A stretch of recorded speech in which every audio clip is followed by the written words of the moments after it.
What's up, guys? We have a game against Venomous Villain 2027. We have the black pieces. You can tell by the graph. It was pretty smooth. We built up an advantage over a long period of time. Pretty positional game. Let's take a look at it. So this 2000 opens with d4. We meet it with d6, e4, taking the whole center, knight f6. Pretty hyper modern stuff. Knight c3, going into like a classical Pirc. g6. Now he plays bishop f4, which makes me think he might want to double up and castle queenside. I want to prepare for that early, so I start with c6 so I can play b5 in case he wants to castle this way. He does set it up,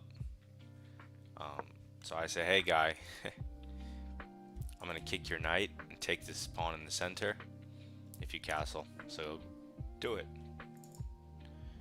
This comes at the cost of developing your pieces, right? So it's risky, but it's fun. So now he starts to develop the king side. He doesn't castle, and he defends this pawn from the threat of b4. Now I play knight bd7, developing another piece, and getting ready to push e5.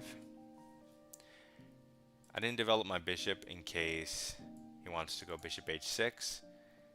I'm going to end up trading it either way, and I won't have wasted a tempo on moving to g7 first. So I delay that. He develops his knight, and now he can castle this way. He probably got scared. And now I can put my bishop here because I do want to castle and play e5. He plays h3, which is a slow move, which gives me all the time that I need. So I just castle. Now he does go for the bishop trade. And it's time for me to push e5. Now that I push e5, there's going to be a pawn on e5, even if he takes. So this bishop, while a good defender, trading it's not the worst thing in the world. So at last move I have to strike at the center, because he has everything he wants. He's ready to push forward once he castles. So I need to contest the center, and that's what e5 you need to do. He took, and I took, and now I have a pawn in the center, which is pretty good. He does castle queenside, so he's not afraid. I immediately swing my queen over here to the queen side, which is where his king is, and it also comes with the threat of b4 and taking this pawn. He moves his king over, almost always a good idea when you castle queenside, and it defends the pawn. I play b4 anyway because although it doesn't win a pawn, it deflects the knight this way, which removes a defender from the king side. Let's see. I'm guessing this was better.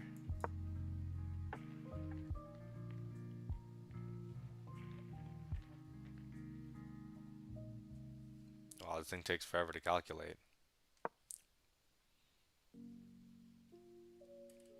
Anyway, I like b4. He goes back. Now I jump the knight in, which pressures the center and the bishop. He takes my bishop. I have to recapture.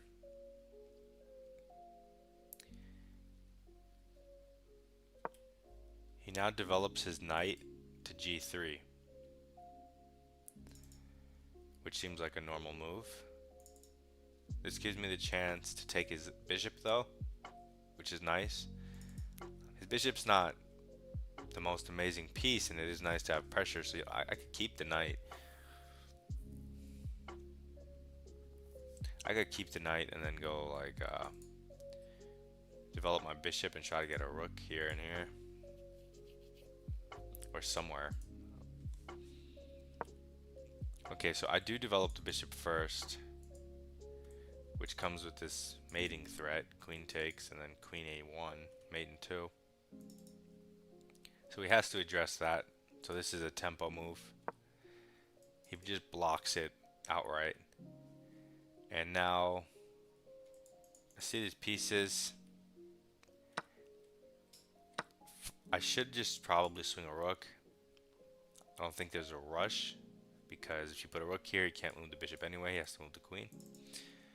But I take it first. Computer like queen a3, but I'm not sure what's happening there. Pawn takes my knight. And now I put a rook here. I might as well have put the rook first.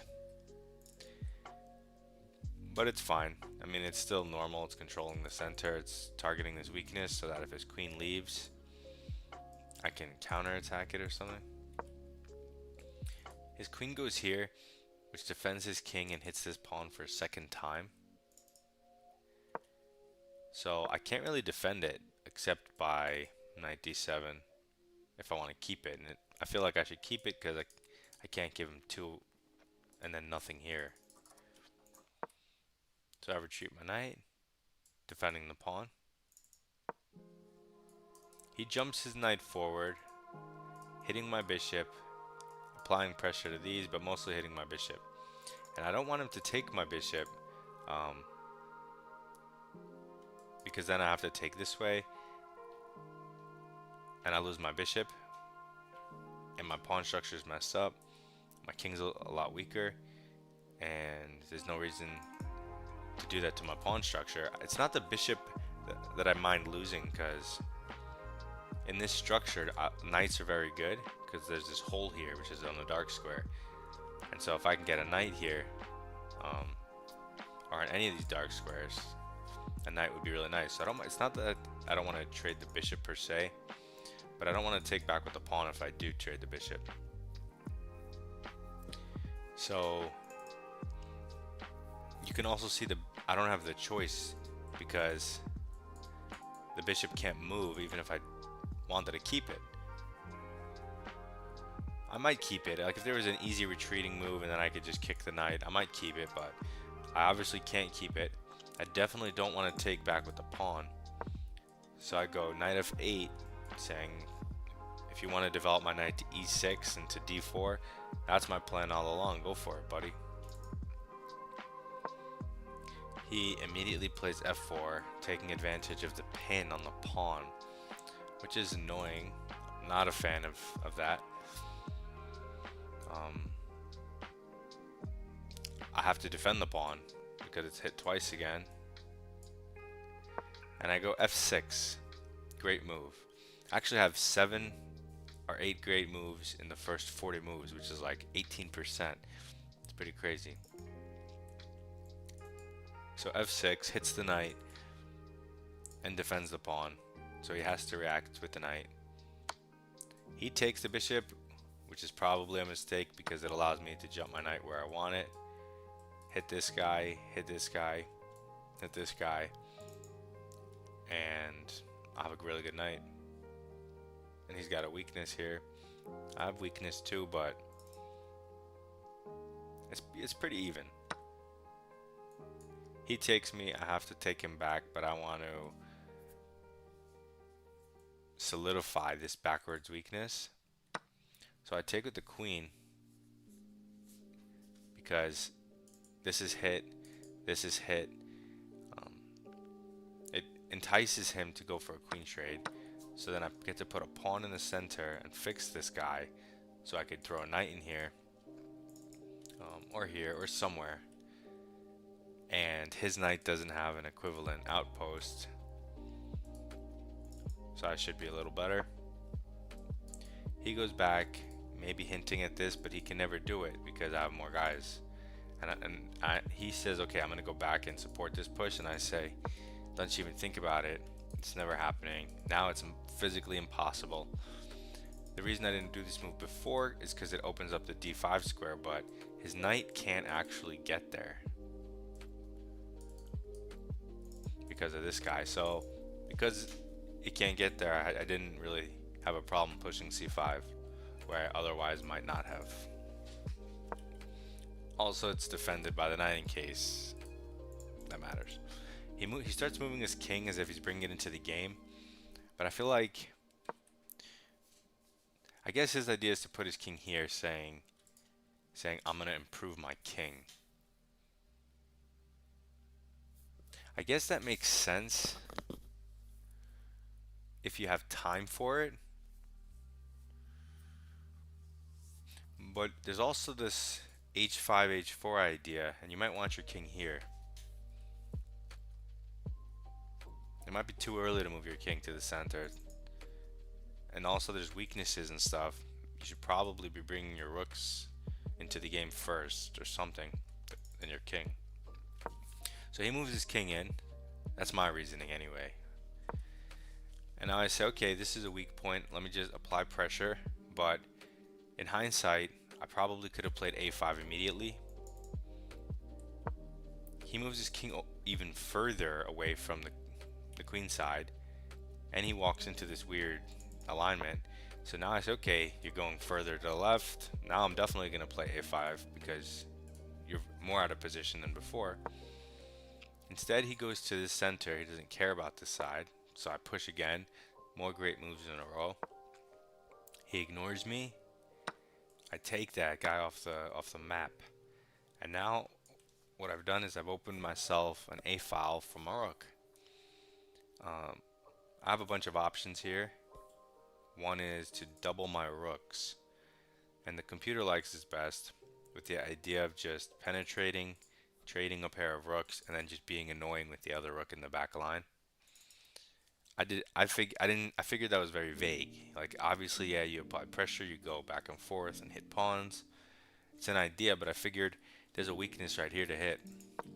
Let me hit it immediately and tie down one of his rooks. And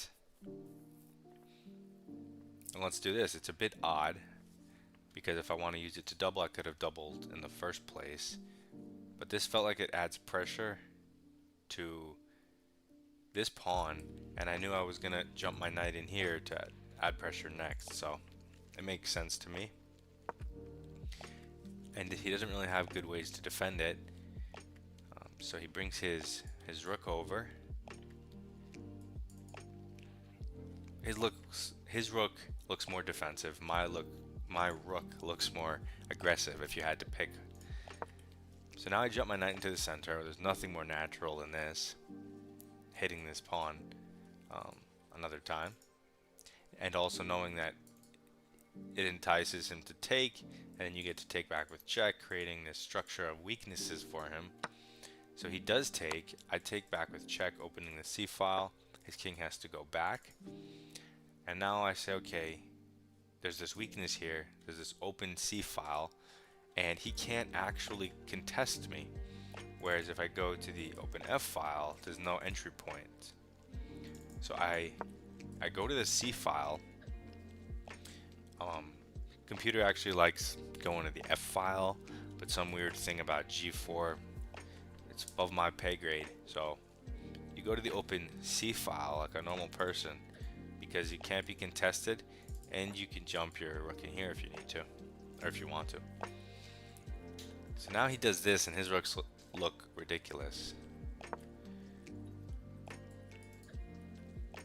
Again, it wants me to go to f7 for some reason, but I jump my rook in here because now it double pressures this, and it ties the king down to this. So I feel like all of his pieces are tied down, and I can do my best to try to improve over here, and I can always release my rooks to do something else whenever I want to. So now he does go g4. This does give me an option to go king h6, trying to get in.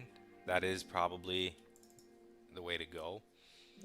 instead, I chose g5, saying, well, this stops any thoughts of pushing. You're completely locked and you're completely tied down.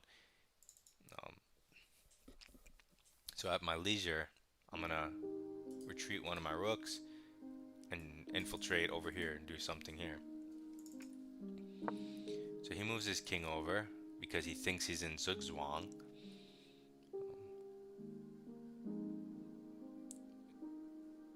In fact, his best move was to give up this pawn for activity, which makes a lot of sense.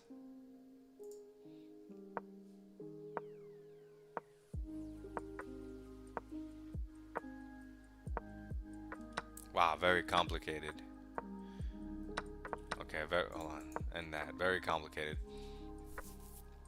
I went h5, saying, let me just start something over here.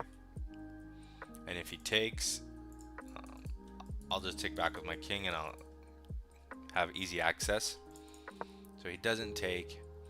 And I should probably push just for the day. If a rook ever takes this pawn, I have an extra winning option. Like an extra win condition if he messes up. But instead I took, and my idea was, now when I bring a rook back, there's going to be two open files. So whichever one he goes to, I'll go to the other one. And that's why I didn't close the position down, because that would only leave one F file open. So now I retreat a rook. I leave this one because it's applying double pressure. And now my plan is to go to one of these. Ideally, I wanted to go to this one because it has full infiltration, whereas the F file only has this square because of the king's protection. So he goes to this one, which is the one I wanted him to go to, so I can get to this one. Now in his mind, he probably thought this was better because you go rook f5, you're hitting both of these. One of them comes with tempo. It looks like a super powerful move. But I calculated that, great move. Rook h6, he doesn't have time for this because of check, and I'll pick up a rook.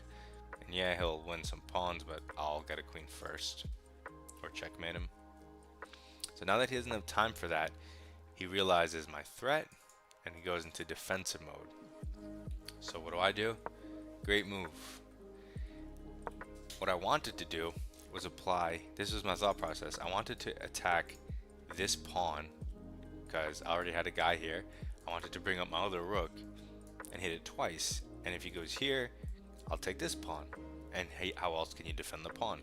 But then I noticed that if I go here, he can actually put the rook in. I can take it, he can take it, I can give check, he can go back, check here, and that's also winning actually. Wait, is there something else? I'm confusing myself.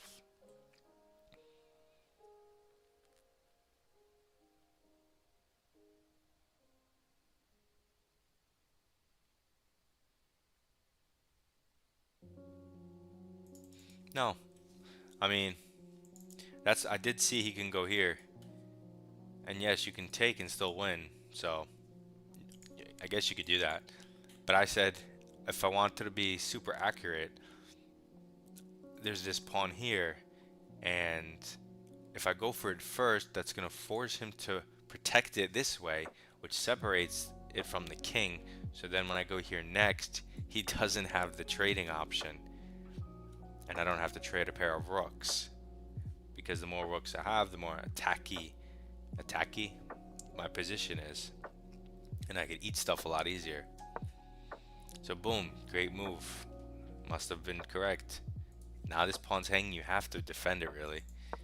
So he defends it, and now boom, great move. Now my idea, and he can't come down. So now he needs whatever activity he can get at all costs. So he abandons everything because the ship is sinking, so he's jumping off the boat. And now I take this, great move with check. Wait, I didn't take anything, I just gave him check.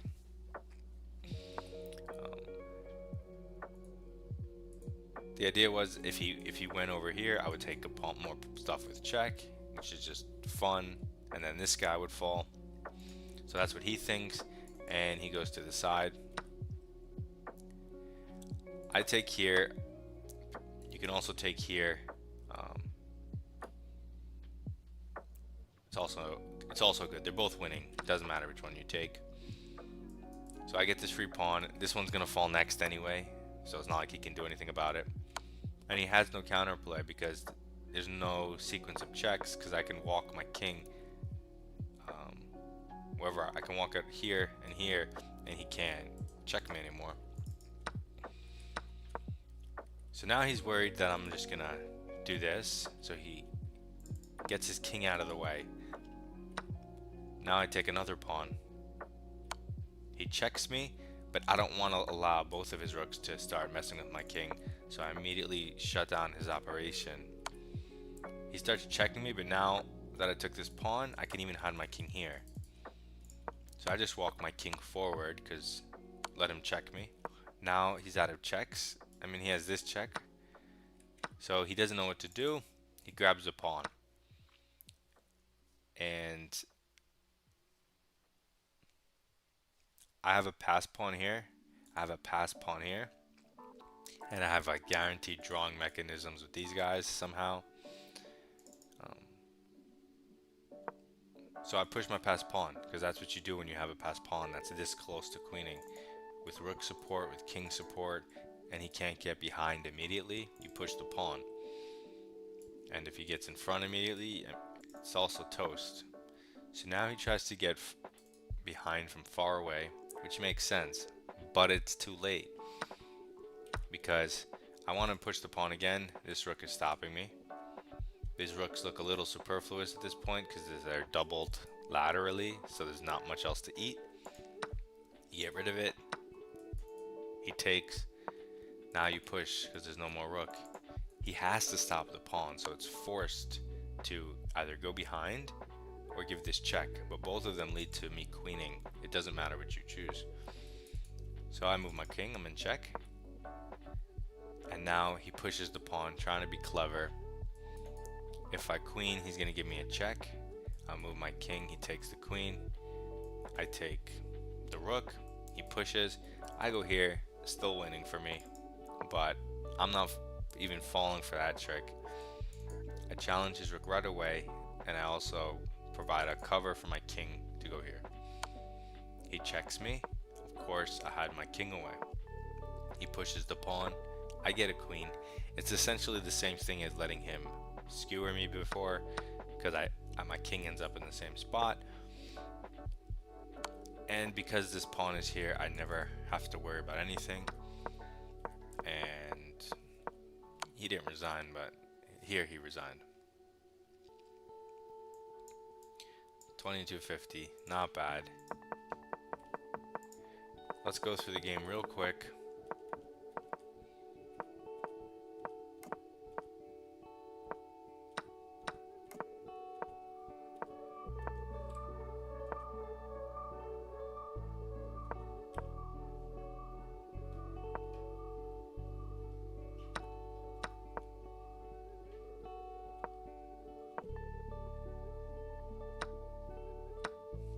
Okay, so maybe rook over, just to power up the position a little more.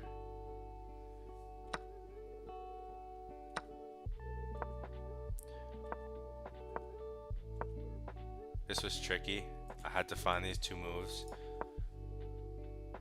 That allowed this. Had to find this move. This I liked for me.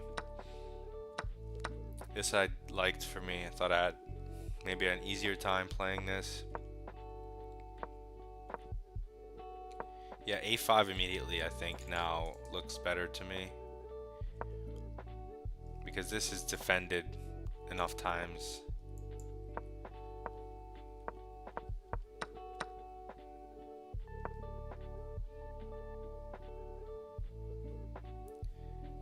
I mean, doubling looks good too, but I still like this a lot. It's very control based. Just tying the opponent down, just paralyzing him. Now, I don't get the point of this. Maybe it was to do some weird stuff. I don't get why they wanted an f7 so badly, but I like what I did. I do think moving the king in was a better idea. I think trying to get this in, he would have to play h4 to stop you. I guess you don't get in at the end of the day, but it does make his pawns targets now. So okay, I closed it down.